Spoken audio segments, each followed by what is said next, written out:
পাঁচ মিশালিতে আপনাদেরকে স্বাগত। আজকের রেসিপি হলো করলার চপ। করলার চপ করতে গেলে ভালো করে প্রথমে করলার পরিষ্কার করে ধুয়ে জল ঝরিয়ে রাখলাম।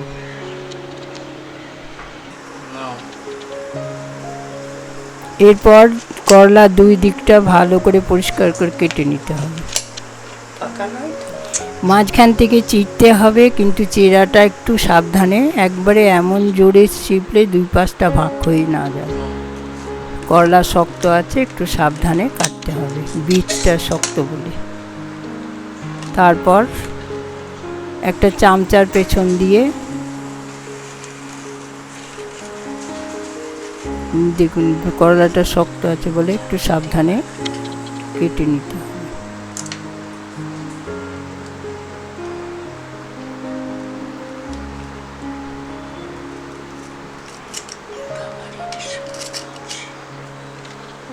তারপর একটা চামচার পেছনটা দিয়ে সমস্ত বীজগুলো ভালো করে চারিদিক থেকে চেঁচে বার করতে হবে, যাতে ভেতরে বীজ না থাকে। এই দেখুন সব বীজগুলো বার করে নিয়েছি। ভালো করে বার করবেন যাতে ভেঙে ফেটে না যায়, তাহলে মশলাগুলো ভরার সময় চারিদিক দিয়ে বেরিয়ে যাবে।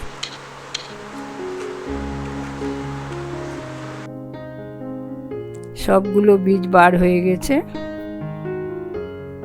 এখন এর সঙ্গে যে মশলাগুলো লাগবে সেগুলো দেখাবো।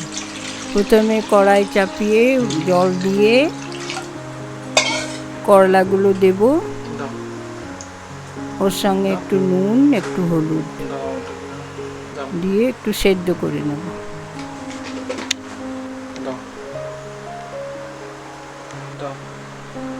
ঢাকা দিয়ে সেদ্ধ করে নেব।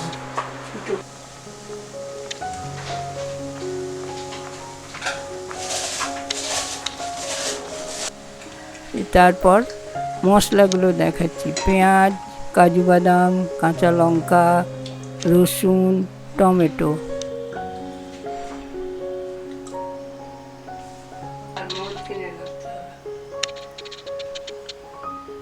এগুলো সব কুচি করে পেস্ট করতে হবে। পেঁয়াজ কেটে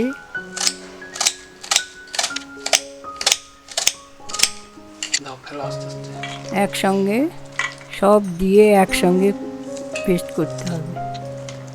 পেঁয়াজ, কাজু বাদাম, রসুন, কাঁচা লঙ্কা, আদা,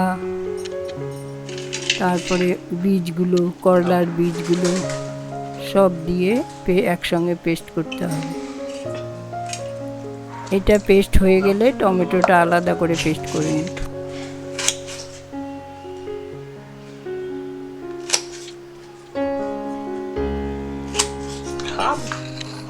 এই দেখুন পেস্ট করে নিয়েছি। এবার টমেটোটা আলাদা করে পেস্ট করে নিই।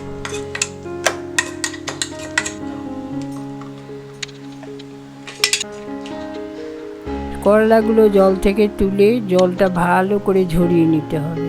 ভেতরে জল থাকলে মশলা ঢোকালে তখন পাতলা হয়ে বেরিয়ে আসবে।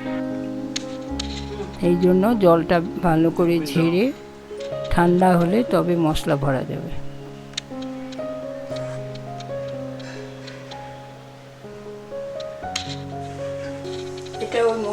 এরপর কড়াইয়ে অল্প একটু তেল দেব। যে মশলাগুলো পেস্ট করেছি সেগুলো শুকনো করে ভাজার জন্য।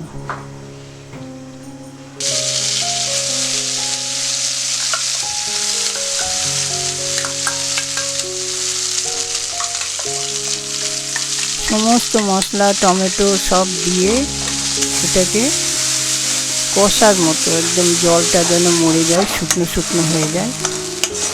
এটা তো পেস্ট। এরপরে শুকনো মশলা লাগবে, নুন,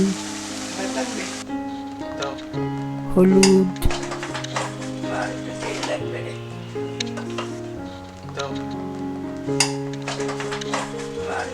হলুদ দেওয়া হলো, ধনে গুঁড়ো, জিরে গুঁড়ো, গরম মশলা,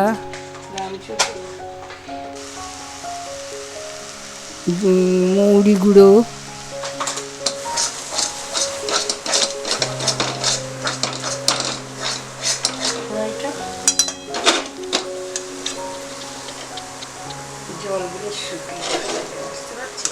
যাতে জলগুলো শুকিয়ে যায় সেই জন্য ওপর পাশে পাশে লাগিয়ে দিলে ভালো করে এটা শুকনো শুকনো হয়ে যাবে।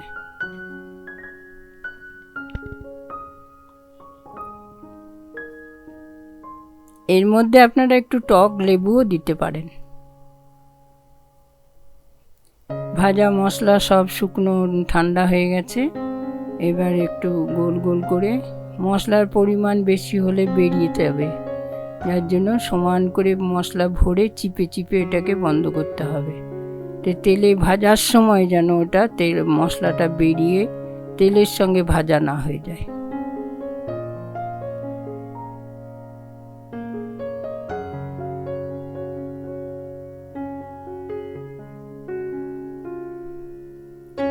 এই দেখুন চিপে চিপে ভরে সব মশলাগুলো ভরা হয়ে গেছে।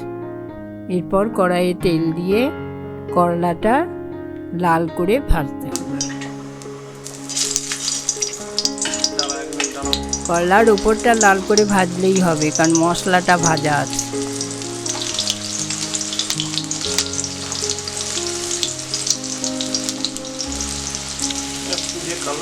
এই দেখুন একটু লাল হয়ে গেছে, আমি এবার তুলে নিলাম। আমার রেসিপিটা যদি ভালো লাগে আমার চ্যানেলকে সাবস্ক্রাইব করবেন।